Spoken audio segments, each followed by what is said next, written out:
video can be found on the public domain in the full disclaimers down below. Welcome to the Danger Zone. It's Ashley. Lots of love and many blessings your way.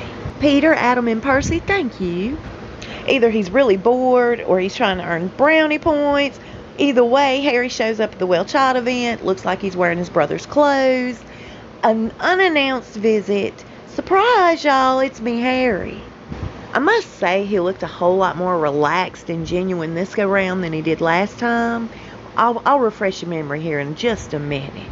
But he went on to say how being a father now, ×2, has really brought him even closer to Well Child. Went on to say how strong the parents and the children were, and I totally agree on that part of things.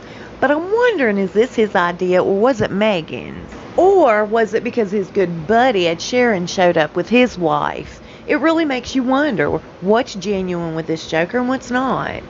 The paparazzi, of course, caught a couple of pictures of him going back home. He seemed like he had a whole lot on his mind. I think it's really hitting him. He's messing up big time. He's extremely homesick, not for California, for his life as a royal. It's been said that he's running around asking anybody that'll listen for advice on how to make amends with his family, how to bring Meghan on board. We'll get to that in just a minute. But do you guys remember the last Well Child they attended? They were arguing, and you know what? He even got up on the podium, and I felt like he made an absolute fool of himself, and it was insulting to the families that were sitting there. He was clearly laughing, trying to disguise it as crying. Even the lady standing next to him could see straight through what he was doing. So Harry pre-recorded a message for the Diana Award recipients, pre-recorded from his home in California. I'm thinking it's because Meghan wanted to hover over him and make sure that he hit all the buzzwords in her word salad she wrote up for him. You know the ones: compassion, your truth. But I noticed too that through gritted teeth he said his mother would be proud of these young people. My mind always takes me back to that documentary where he admitted to being resentful because he said, you know what, these people don't even know my mom. My mom don't know these people. How can they love her? How can they feel anything towards her? I just really did pick up a lot of resentment when he was talking about how proud his mom would be of him. And when he said, we're proud of you, after he said his mama would be proud of him, he rolled his eyes. Something else I picked up on too. He was so miserable in this setting when he was given this message that he literally acted as if he was being held hostage, being forced to do so. This would be Meghan's way of staying in control of what he said. Do you guys remember the last Diana Award message that he gave? By this time he was in California, standing against the house. He was outside, all gussied up. But what stood out the most for me was the fact that he had different teeth, darker eyes, and a different skin tone, it seemed. All of us online were baffled. Who is this? Whoever it was, I'm sure Meghan had a bit of control over that situation too. The sunken garden where this statue's going to be unveiled at meant so much to Princess Diana. Early mornings she would take walks through this garden. She'd stop by and talk with the gardener, and they'd pick her a beautiful bouquet of flowers.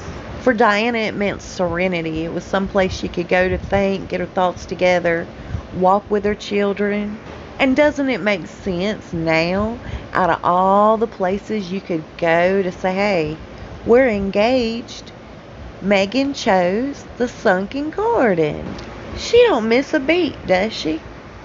And now I've heard rumors that this statue is going to be on a bench. Lord, y'all, if that is correct, oh no. I wonder how many years in advance they planned things. Did she know about it? I know one thing. The Chumash tribe, and I hope I said it right, they're not too thrilled with the fact that Meghan and Harry and everybody in their area have been watering their gardens and lawns and filling up their pools with what they consider sacred water. They're quite upset over the fact that nobody from that area is offering any kind of an apology or a way to fix things. I don't know if you can, to be honest. I don't even know how you would rectify that situation. But I don't see how that would be anybody's fault but maybe the contractors or whoever sold that property. Not that I'm defending a Harry and Meghan, I'm not, but you know what I'm saying. And speaking of defending, I guess Jessica Maroney feels like the stepping stone she's always been. She made quite the post, and they say it was directed towards Meghan. Life changes, you lose love, you lose friends, you lose pieces of yourself that you never imagined would be gone.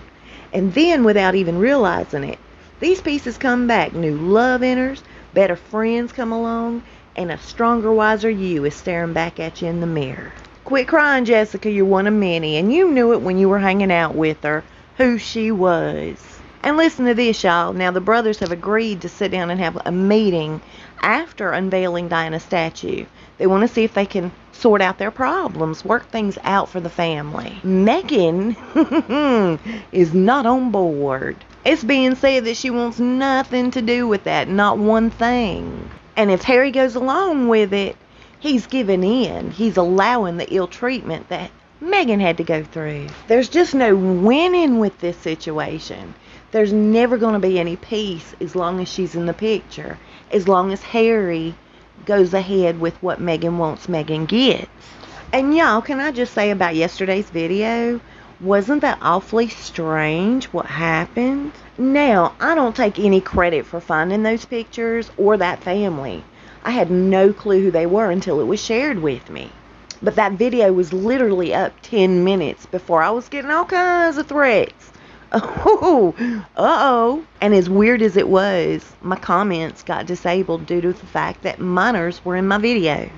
I've had minors before in my videos, and I've never had that happen. People don't work that hard to get something removed and taken down if there was nothing to it. You know what I'm saying? I really appreciate you being here today, and I hope you're having a good one. I'll see you soon, and we'll talk fast. Y'all stay safe and be blessed.